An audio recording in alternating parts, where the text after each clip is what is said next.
Tubaye ikaze nanone mu makuru agezweho. Ibivugwa ko muri RBA abanyamakuru bari gusezera umusubirizo na n'ubu biracyakomeje, dore ko n'ubu ngubu Murindwa Augustin nawe yasezeye muri iki kigo. Nyuma y'igihe kitari gito, Cyubahiro Bonaventure na Gloria Mukamabano baherutse gusezera mu rwego rw'igihugu rw'itangazamakuru mu Rwanda RBA. Murindwa Augustin nawe yasezeye muri iki kigo yari amazemo imyaka 23.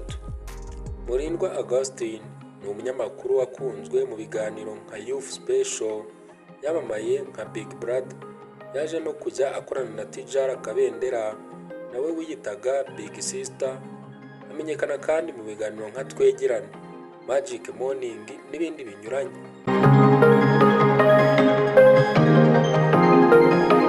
Kuri ubu mu kiganiro yagiranye n'itangazamakuru, Murindwa Augustin kuri ubu ari kubarizwa muri Canada.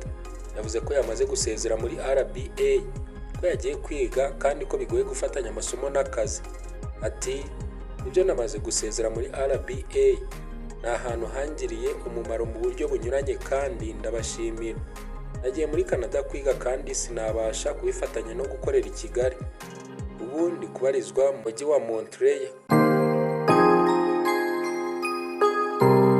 Murindwa asezeye yiyongera kuri Cyubahiro Bonaventure nawe wasezeye muri RBA nyuma y'imyaka 6 yari amaze ayikorera. Cyubahiro yari umunyamakuru wa RBA ukundirwa uburyo yasomaga amakuru, ariko akaba n'umuhanga mu gukora ibiganiro bifitanye isano n'ubuhinzi ndetse no kuyobora ibiganiro binyuranye, by'umwihariko kuri televiziyo y'u Rwanda. Cyubahiro yinjiye muri RBA muri 2019 nyuma y'igihe yari amaze akorana na RFI mu Giswahili, akaba yarananyuze mu bindi bitangazamakuru bitandukanye birimo nka Royal TV, Radio na TV10, Express na Radio Huguka yatangiriyemo itangazamakuru muri 2010. Abanyamakuru bakurikiye kandi Gloria Mukamabano nawe wasezeye nyuma y'imyaka 9 akorera RBA.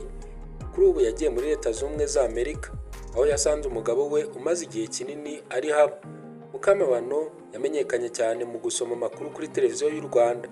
Uretse kuba yari umunyamakuru ukunzwe n'abatari bake, Mukamabano yari n'umuyobozi wa televiziyo y'imyidagaduro ya RBA KC2, kuri ubu ngubu iyobowe na Japhet Mazimaka.